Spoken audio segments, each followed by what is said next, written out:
Teman-teman gay, sudah saatnya kalian menyadari bahwa pihak kiri telah mengkhianati kalian demi Islam.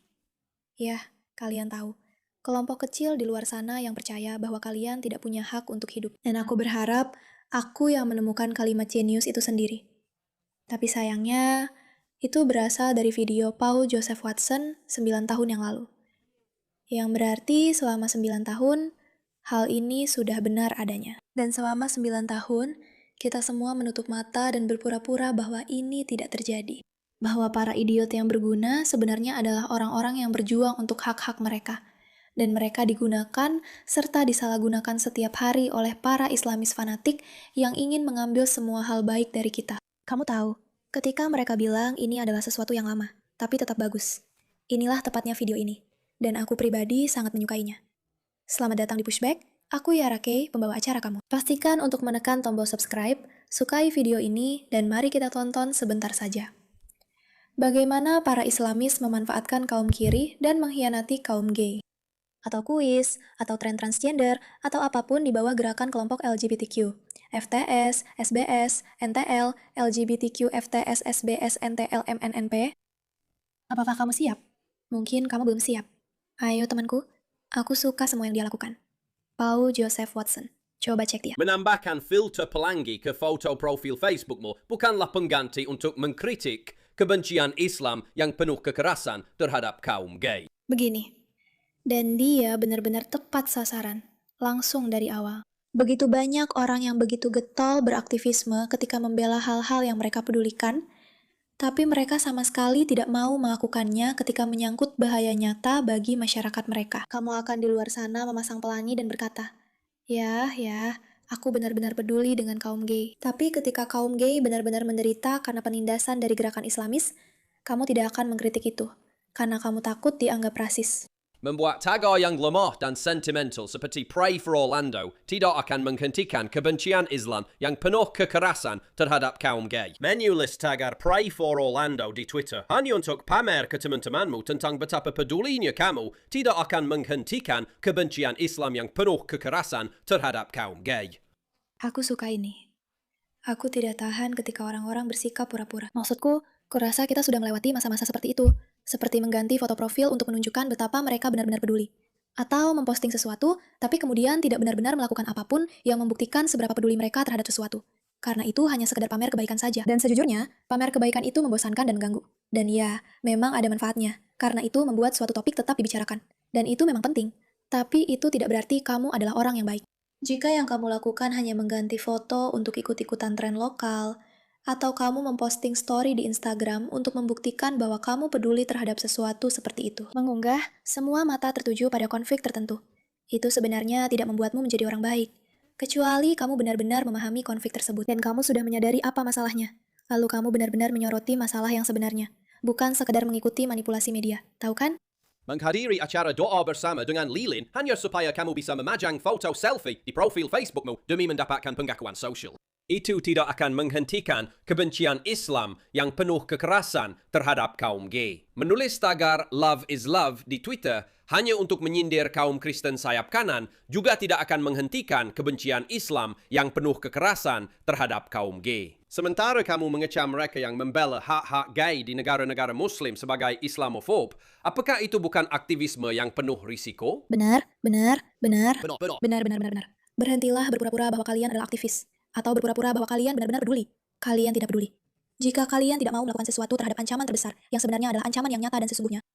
Hidup kalian. Berbicara menentang penindasan nyata terhadap kaum gay di negara-negara Muslim, lalu melabeli orang-orang yang menyoroti homofobia yang merajalela dalam Islam sebagai pihak yang memecah belah, tidak akan menghentikan kebencian Islam yang penuh kekerasan terhadap kaum gay. Ngomong-ngomong, kalau kalian tidak tahu siapa perempuan itu, kalian benar-benar harus tahu siapa dia.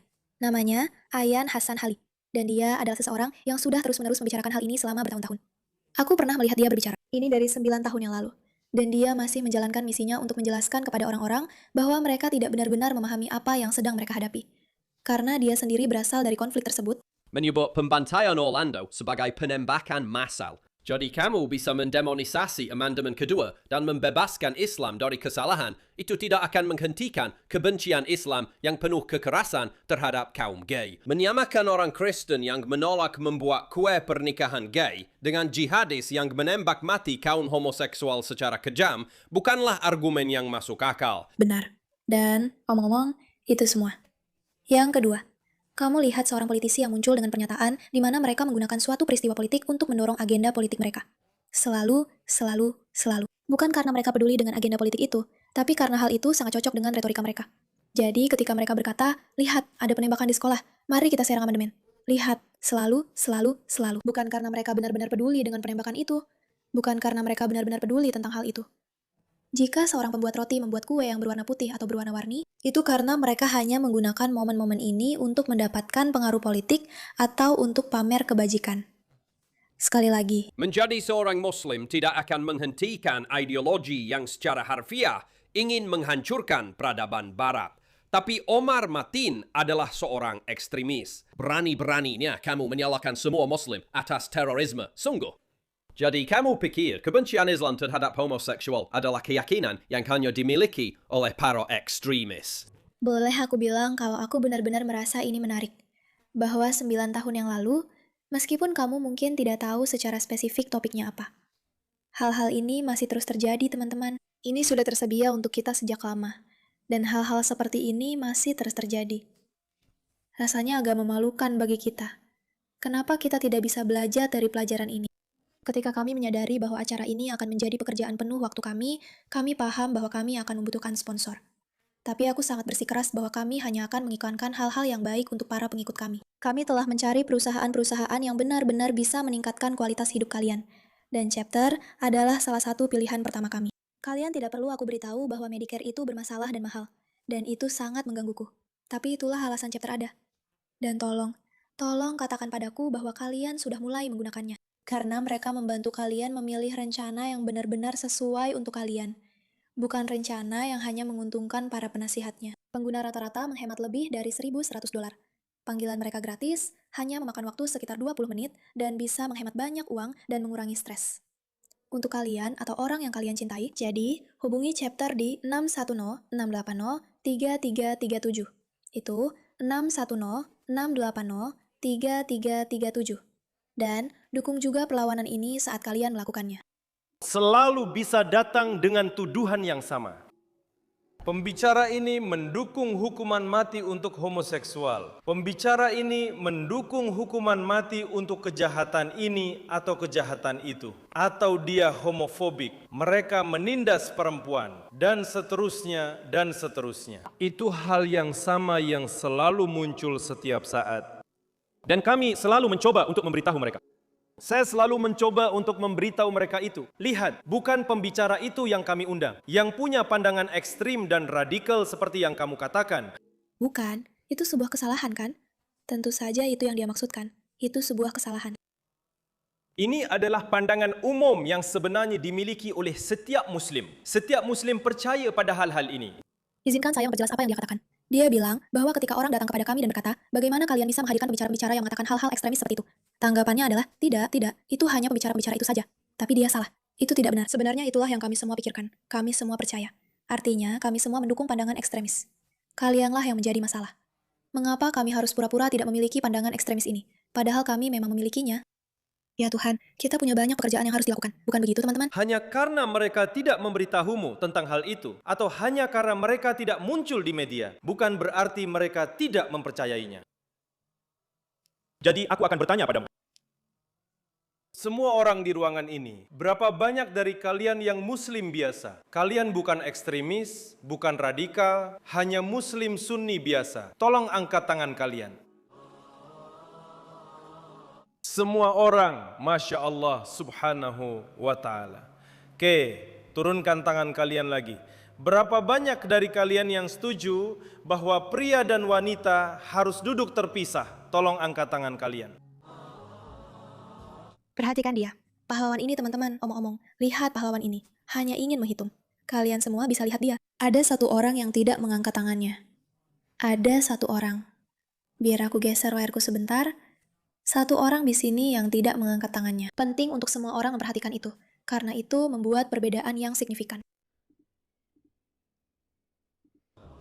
Semua setuju? Semua setuju, saudara-saudari? Subhanallah. Jadi ini bukan hanya syirstan yang radikal ini. Allahu Akbar. Pertanyaan berikutnya, berapa banyak dari kalian yang setuju bahwa hukuman-hukuman yang dijelaskan dalam Al-Quran dan Sunnah, apakah itu hukuman mati, apakah itu rajam untuk perzinahan, apapun itu, jika itu berasal dari Allah dan Rasul-Nya, maka itulah hukuman terbaik yang mungkin ada untuk umat manusia. Dan itulah yang seharusnya kita terapkan di dunia ini. Siapa yang setuju dengan itu? Allahu Akbar.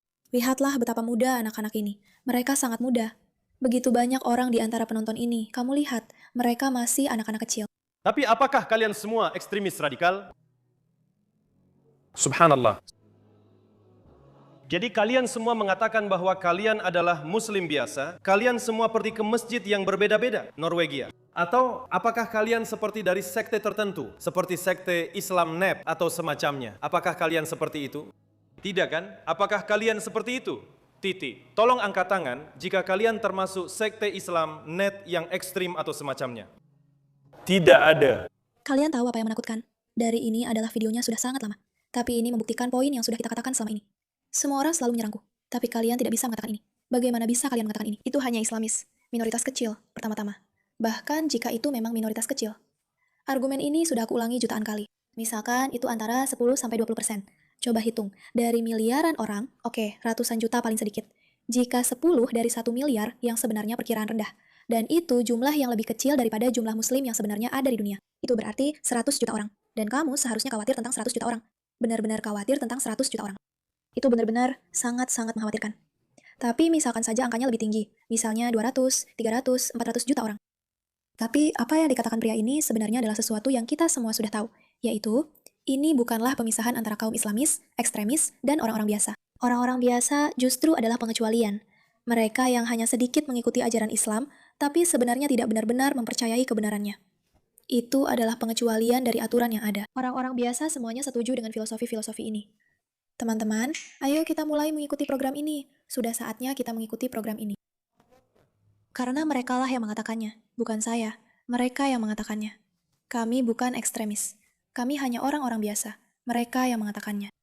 Berapa banyak dari kalian yang hanya pergi ke pijat biasa ini? Itu ada di masjid Sunni biasa kita. Silakan angkat tangan. Allahu Akbar. Kalau kalian melewatkannya, biar saya jelaskan kepada kalian. Kalian baru saja melihat satu ruangan penuh dengan yang disebut Muslim moderat di negara barat dengan suara bulat setuju bahwa semua gay harus dieksekusi. Perlu saya ceritakan tentang ulama Muslim di sebuah masjid Orlando yang menyerukan agar semua gay dieksekusi hanya beberapa minggu sebelum pembantaian Martin. Perlu saya ceritakan kepada Anda bahwa 52% Muslim di Inggris berpikir bahwa homoseksualitas seharusnya dikriminalisasi. Ngomong-ngomong, ini terjadi pada tahun 2016, ketika Anda sebenarnya masih belum benar-benar diperbolehkan membicarakan topik ini sama sekali, karena angkanya masih belum cukup buruk. Tapi sekarang, kita sudah di tahun 2026, hampir 20 tahun kemudian. 10 tahun, saya tidak tahu kenapa tadi saya bilang 20. 10 tahun kemudian. Dan kita semua sangat sadar bahwa angkanya terus melonjak secara eksponensial dengan sangat drastis sejak survei itu. Tentang bagaimana media Turki menyebut para korban klub malam Puls sebagai orang mesum. Pokoknya begitulah teman-teman. Jika kamu salah satu dari orang-orang bodoh yang diperalat, yang masih benar-benar percaya bahwa pihak kiri tidak memanfaatkanmu untuk ideologi Islam, maka tolong, sadarlah. Seperti yang sudah saya katakan sebelumnya, coba cek Paul Joseph Watson. Ini adalah videonya. Hai kaum gay, kiri mengkhianati kalian demi Islam. Karena memang pihak kiri telah mengkhianati kalian demi Islam, dan mereka tidak takut untuk terus melakukannya. Bahkan setelah 10 tahun berlalu. Dan kenyataannya, para Islamis ini sendiri yang mengatakannya, bukan kita yang harus mengada-adakan. Tapi kamu bisa melihatnya di mana-mana. Dan yang perlu kamu lakukan hanyalah menunjukkan sikap seolah-olah bermoral. Tapi kamu sebenarnya tidak perlu melakukan apapun terhadap masalah itu. Dan itu sendiri sudah menjadi masalah. Jika kamu adalah seseorang di luar sana, siapapun yang benar-benar berpikir bahwa orang-orang seharusnya punya hak untuk menikah dengan siapapun yang mereka suka, dan aku tidak hanya bicara tentang gay, aku tidak hanya bicara tentang queer, aku juga bicara tentang perempuan, anak-anak. Anak-anak seharusnya diizinkan memilih siapa yang ingin mereka nikahi. Misalnya, seorang gadis berusia 9 tahun tidak seharusnya dipaksa menikah dengan pria yang lebih tua. Atau, perempuan seharusnya diizinkan memilih apakah mereka ingin punya 1 istri atau 7, 1 suami, atau menjadi salah satu dari 7 istri. Matematika itu tidak penting, tapi kalian paham maksudnya. Intinya di sini adalah, jika kamu percaya bahwa orang-orang seharusnya punya kebebasan untuk melakukan apa yang mereka inginkan, selama itu tidak membahayakan orang lain, maka sayangnya, para Islamis adalah musuhmu. Maaf harus memberitahumu seperti ini. Aku tahu mungkin ini agak tidak nyaman. Terima kasih atas perhatianmu terhadap hal ini.